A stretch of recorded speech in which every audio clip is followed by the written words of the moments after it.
दोस्तों, welcome to my channel. अगर आप इस चैनल पर पहली बार आए हैं तो आपको मैं बता दूं कि हम यहाँ पर इंग्लिश बोलने और सुनने की प्रैक्टिस करते हैं कहानियों के द्वारा। मैं यहाँ पर स्टोरी को इंग्लिश से हिंदी में ट्रांसलेट करती हूँ, वर्ड्स के मीनिंग बताती हूँ, हम नए नए वर्ड्स सीखते हैं और साथ ही साथ हम ग्रामर भी सीखते हैं। तो चलिए शुरू करते हैं आज की कहानी। बड़ी ही इंटरेस्टिंग है। Why we shout in anger, मतलब वाई मतलब क्यों, हम गुस्से में चिल्लाते क्यों हैं। A saint visited river Ganga to take bath and found a group of family members on the banks shouting in anger at each other. He turned to his disciples, smiled and asked. तो एक संत जो थे, साधु यानी Saint यानी संत, वो गंगा नदी के किनारे गए नहाने के लिए और उन्होंने देखा कि वहाँ पर एक परिवार जो था, उस परिवार के सदस्य एक दूसरे के ऊपर गुस्से में चिल्ला रहे थे। तो जो साधु थे उन्होंने मुड़ के अपने टर्न मतलब मुड़कर अपने शिष्यों से मुस्कुराकर पूछा, Why do people in anger shout at each other? Disciples thought for a while. One of them said, Because we lose our calm, we shout. तो उन्होंने पूछा वाई मतलब क्यों, जो लोग हैं वो क्यों गुस्से में एक दूसरे के ऊपर चिल्लाते हैं। तो उनके जो शिष्य थे उन्होंने पल भर के लिए सोचा और फिर उनमें से एक ने कहा क्योंकि, बिकॉज यानी क्योंकि हम अपनी शांति जो है वो खो देते हैं गुस्से में, इसलिए हम चिल्लाना शुरू कर देते हैं। But why should you shout when the other person is just next to you? You can tell him what you have to say in a soft manner, asked the saint. तो फिर जो संत थे, साधु थे, उन्होंने दोबारा बोला बट मतलब लेकिन तुम्हें चिल्लाना क्यों पड़ता है जब दूसरा व्यक्ति बिल्कुल नेक्स्ट टू यू मतलब बिल्कुल तुम्हारी बगल में है। तुम उसे अपनी बात बिल्कुल सॉफ्टली मतलब बिल्कुल कोमलता से, शांति से भी तो अपनी बात उसे समझा सकते हो, तो फिर तुम्हें चिल्लाने की जरूरत क्यों पड़ती है।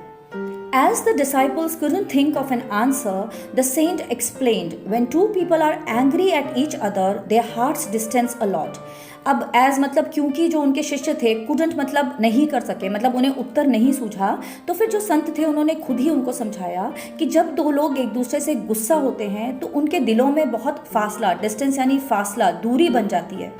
To cover that distance, they must shout to be able to hear each other. The angrier they are, the harder they will have to shout to hear each other to cover that great distance. तो फिर वो जो दूरियां उनके दिलों में बन जाती हैं, उस दूरियों को टू कवर मतलब उन दूरियों को तय करने के लिए उन्हें एक दूसरे के ऊपर चिल्लाना पड़ता है ताकि वो एक दूसरे को सुन सकें। टू हियर ईच अदर मतलब सुन सकें। फिर जितना उन्हें गुस्सा आता है, एंग्री मतलब वर्ब की फर्स्ट फॉर्म, एंग्रियर मतलब और ज़्यादा गुस्सा, तो जब जितना उन्हें ज़्यादा गुस्सा आता है उतना वो ज़ोर ज़ोर से एक दूसरे के ऊपर चिल्लाते हैं, क्योंकि उनके दिलों में इतना जो दूरियां आ गई हैं, उस दूरी को कवर करके, उस दूरी को तय करके अपनी बात दूसरे इंसान को समझाने के लिए। What happens when two people fall in love? They don't shout at each other, but talk softly because their hearts are very close. फिर उन्होंने आगे बोला कि what happens मतलब क्या होता है, when मतलब जब दो लोग प्यार में पड़ते हैं या प्यार करने लगते हैं एक दूसरे से, वो एक दूसरे के ऊपर चिल्लाते नहीं हैं, वो बड़े ही नरमी से, प्यार से एक दूसरे से बात करते हैं, क्योंकि उनके दिल बहुत पास होते हैं, बहुत करीब होते हैं। The saint continued, when they love each other even more, they do not speak, they only whisper and get even closer to each other. तो जो संत थे, साधु थे, उन्होंने अपनी बात जारी रखी, continued मतलब जारी रखी। उन्होंने बोला when मतलब जब वो एक दूसरे को प्यार करते हैं और ज़्यादा, even more मतलब और ज़्यादा प्यार करने लग जाते हैं, तो वो बात नहीं करते, वो धीरे धीरे whisper यानी फुसफुसाकर धीरे धीरे बात करते हैं और एक दूसरे के और करीब आ जाते हैं। Finally, they even need not whisper. They only look at each other and that's all. That is how close two people are when they love each other. फिर उन्होंने कहा finally मतलब आखिरकार उनको whisper यानी फुसफुसाकर धीरे धीरे बात करने की भी ज़रूरत नहीं होती है। वो सिर्फ एक दूसरे को देखते हैं और एक दूसरे के दिल की बात समझ जाते हैं। That is all मतलब बस इतना ही करना होता है कि बस एक दूसरे को देखना और समझ जाना।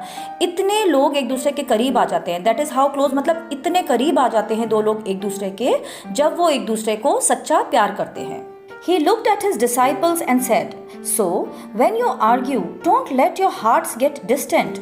Do not say words that distance each other more, or else there will come a day when the distance is so great that you will not find the path to return. तो फिर उन्होंने अपने शिष्यों को देखा, looked at disciples मतलब अपने disciples, अपने शिष्यों की तरफ देखा और कहा कि जब आप लोग आपस में बहस करते हो, जिसे आप प्यार करते हो, अगर आप उससे बहस करते हो तो अपने दिलों में दूरियां मत आने दीजिए। ऐसी बातें, do not say words मतलब ऐसे शब्द मत बोलिए जिससे आपके दिलों में जो दूरियां हैं वो और बढ़ जाए, वरना एक दिन ऐसा आएगा, once वरना there will come a day, मतलब एक दिन ऐसा आएगा जब ये फासला इतना बड़ा, सो ग्रेट, मतलब इतना ज़्यादा हो जाएगा कि आपको वापसी का रास्ता नहीं मिलेगा। मतलब आप लोग फिर कभी एक दूसरे के करीब नहीं आ पाओगे। इसलिए कभी भी गुस्से में, बहस में एक दूसरे को इतना बुरा मत बोलिए कि दिलों के फासले फिर कभी भी तय ही ना हो सके। तो ये थी आज की कहानी। आई होप आपको स्टोरी अच्छी लगी हो। कहानी अच्छी लगी हो तो please like and subscribe to my channel. कहानी आपको कैसी लगी मुझे कमेंट करके ज़रूर बताइएगा। This is primarily teaching. मिलते हैं जल्द ही एक नई कहानी के साथ। Till then keep learning.